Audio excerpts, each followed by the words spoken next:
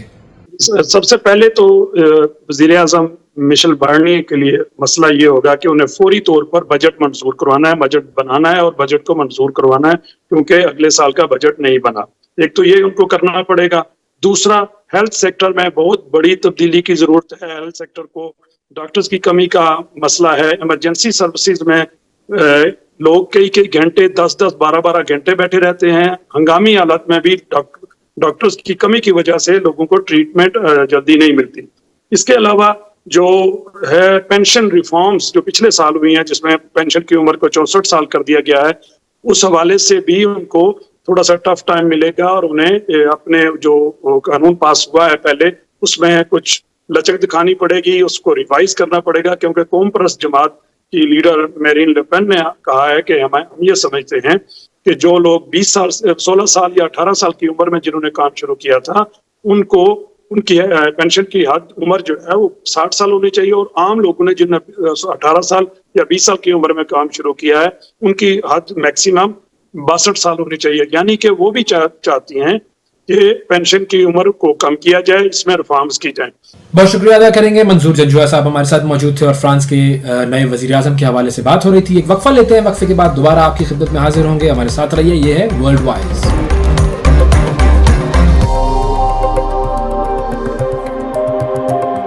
Welcome back. Break کے بعد ایک مرتبہ پھر آپ کی خدمت میں ورلڈ وائز کے ساتھ حاضر ہیں. آج ہے 8 ستمبر اور 8 ستمبر دنیا بھر میں تعلیم کے خواندگی کے عالمی دن کے طور پر منایا جاتا ہے. یہ ہے world literacy day. Malala Yousafzai اپنی کتاب آئی ایم ملالہ میں لکھتی ہیں کہ ایک بچہ، ایک استاد، ایک کتاب اور ایک قلم، یہ چیزیں پوری دنیا کو بدلنے کی طاقت رکھتی ہیں. لیکن افسوس اگر ہم پاکستان کی بات کریں تو پاکستان میں ہم دیکھتے ہیں کہ لاکھوں بچے تعلیم کی بنیادی سہولت سے محروم ہیں اور انہیں وہ طاقت ہی میسر نہیں ہے جس سے وہ دنیا بدل سکیں، اپنا مستقبل بدل سکیں، اپنے ملک کے حالات بدل سکیں. تعلیمی نظام کا حال ہم یوں کہیں کہ بے حال ہے.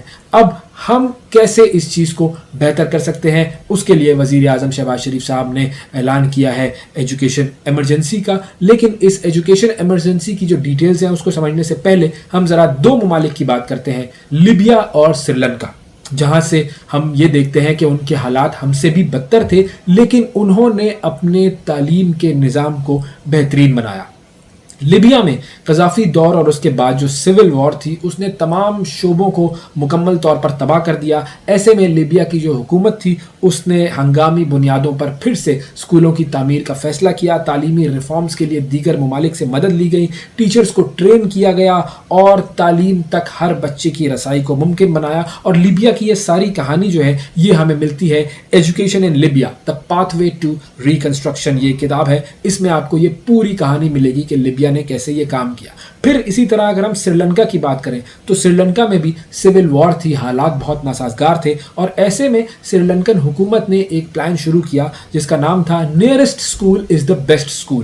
یعنی کہ وہ اسکول جو آپ کے گھر کے قریب ترین ہے وہ آپ کے لیے بہترین ہے. وہ اسکول کو بہترین کیسے بنایا گیا اس مہم کے ذریعے، یہ سری لنکا کا ایک ماڈل ہے جس کو ہمیں اسٹڈی کرنا چاہیے. انہوں نے ایسے اقدامات اٹھائے جس سے ہر بچے کے لیے اس کے قریبی اسکول تک رسائی ممکن بنی اور اس اسکول کا معیار بھی بڑھا. اور آج سری لنکا ان ممالک میں شامل ہے کہ جن کا جو خواندگی کا جو لیول ہے وہ دنیا میں بہت سارے جو ٹاپ ممالک ہیں ان میں شامل ہوتا ہے. تقریباً ساری ہی آبادی سری لنکا کی وہ خواندگی کی شرح سے اوپر ہے. یعنی کہ وہ سب جو ہے وہ پڑھے لکھے لوگ ہیں اور شرح خواندگی سب سے زیادہ ہے سری لنکا میں. اگر یہ بات کی جائے دنیا کے ممالک سے کمپیئر کیا جائے تو سری لنکا ان ممالک میں شامل ہے کہ جہاں پر شرح خواندگی سب سے زیادہ ہے. تو اب اگر یہ ممالک کر سکتے ہیں تو ہم کیوں نہیں کر سکتے؟ یہ جو ایجوکیشن ایمرجنسی ہے یہ کیا کرے گی؟ اس حوالے سے ہم بات کریں گے. محی الدین احمد وانی صاحب ہمارے ساتھ موجود ہیں، فیڈرل سیکرٹری ایجوکیشن. السلام علیکم سر. وعلیکم السلام جی. تھینک یو سر، بہت شکریہ آپ کا پروگرام کے لیے آپ نے وقت نکالا. اچھا، آپ تو ایجوکیشن کے حوالے سے کافی متحرک ہیں، کافی ایکٹیو ہیں اور کافی زیادہ انیشیٹیوز بھی ایسے ہیں جو کہ آپ کے آتے رہتے ہیں ہمارے سامنے اور ہم دیکھتے ہیں، ان کو اپریشیٹ بھی کرتے ہیں. تو سب سے پہلے تو یہ بتائیے کہ آج کل جو ایجوکیشن کی دنیا میں آپ کیا ایکٹیویٹیز کر رہے ہیں اور کیا کیا ٹرانسفارمیشنز ہو رہی ہیں؟ سر بات یہ کہ پہلے تو میں آئی سی ٹی اسلام آباد کیپٹل ٹیریٹری کے بعد، کیونکہ ڈائریکٹلی ہمارے اختیار میں آتا ہے، تو کسی اور کو میں کیا ایڈوکیسی کروں گا اگر ہم اپنا کام خود نہ کریں. تو ہم نے جو یہاں یونیک انیشیٹوز لیے ہیں وہ میں آپ کو بتاتا ہوں. ہم نے اسلام آباد میں پہلی دفعہ ایجوکیشن فیلوز کا پروگرام شروع کیا ہے جس میں ہم ٹاپ یونیورسٹیز کے گریجویٹس تقریباً 120 ہیں جن کو ہم نے رورل سکولز میں پلیس کیا ہے 2 سال کے لیے. ان کو تھرڈ پارٹی کے ذریعے ہائر کیا گیا ہے. ایک تو یہ ہے. دوسرا ہم نے پہلی دفعہ تاریخ میں کوڈنگ اور اے آئی فیلوز ہائر کیے ہیں. یہ بھی پبلک پرائیویٹ پارٹنرشپ کے ساتھ, اور اس میں نسٹ ہمارا پارٹنر بنا ہے, وہی گریجویٹ لا رہا ہے. اور یہ پرائمری اسکول میں انشاءاللہ اگلے 2 ہفتے بعد یو کین سی 150 اسکولوں کے پرائمری اسکولز میں کوڈنگ اور اے آئی پڑھائی جائے گی ان کی آئی ٹی لیبس میں. پھر ہم ٹیک فیلوز کا ایک پروگرام ہے جس میں انٹرپرینیورشپ, اسٹیم اور کمپیوٹر کے ہم اگین تھرڈ پارٹی کے ذریعے پبلک پرائیویٹ پارٹنرشپ میں کنسورشیمز کو لا رہے ہیں جو کہ بچوں کو 6 to 10 اسٹیم اور کمپیوٹر پائتھن وغیرہ پڑھائیں گے اور اے آئی پڑھائیں گے. پھر ہم نے پہلی دفعہ اسلام آباد میں ارلی چائلڈہڈ سینٹرز اسٹیبلش کیے ہیں جو کہ پری نرسری کہلاتی ہے, جس میں بچوں کو گروم کیا جاتا ہے ٹو انٹر انٹو اسکولز. وہ بہت خوبصورت بنے ہیں جس کے لیے بھی ہم نے 200 ٹیچرز اور ان کے سپورٹرز ہائر کیے ہیں, اسسٹنٹس ہائر کیے ہیں جو انشاءاللہ 100 اسکولوں میں 50 میں بن گئے, 50 میں اور بن جائیں گے. پھر ہم نے 70 کے قریب state of the art high impact I T labs بنائی ہیں 70 اسکولز اینڈ کالجز, اینڈ جس میں ہم نیفٹیک کی مدد سے high impact I T courses data science, A I اور بلاک چین کے رن کر رہے ہیں. پھر ہم نے 5 کالجز میں سافٹ ویئر ٹیکنالوجی پارکس بنا لیے ہیں, کو ورکنگ اسپیسز بنا لیے ہیں. وہ انشاءاللہ you will see them populated in next few weeks. Mohi صاحب, اب آتے ہیں جو اعلان وزیر اعظم صاحب کی طرف سے کیا گیا تھا مئی 2024 میں. وزیر اعظم شہباز شریف نے اعلان کیا تھا کہ ہم پاکستان میں تعلیمی ایمرجنسی نافذ کر رہے ہیں. تو اب یہ جو تعلیمی ایمرجنسی ہے یہ کیا ہے؟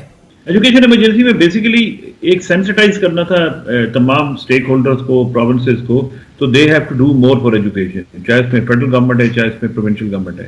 And now you can see all the chief ministers, all the prime minister, minister of education, they are excitingly involved in promoting education. آپ دیکھیں بجٹ میں بھی اس دفعہ ہمارا جو ایلوکیشن آف ریسورسز ہے وہ 1.5 سے 1.9% ہوئی ہے.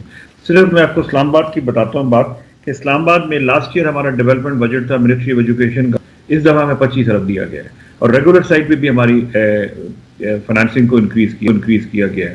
تو things are improving. Education emergency پہ آؤٹ آف اسکول چلڈرن جو فنڈ ہے اس کی بھی تیاری ہے کہ کس طرح سے ہم نیشنل لیول پہ لیگنگ ڈسٹرکٹس کو سپورٹ کرنے کے لیے آؤٹ آف اسکول چلڈرن آئیں. پھر ہم تقریباً 4 بلوچستان میں, 3 AJ کے, 3 GB اور 1 اسلام آباد میں غریب بٹ بریلینٹ بچوں کے لیے دانش اسکولز جو کہ high quality boarding and technology schools ہوں گے وہ آ رہے ہیں ہزاروں بچوں کے لیے.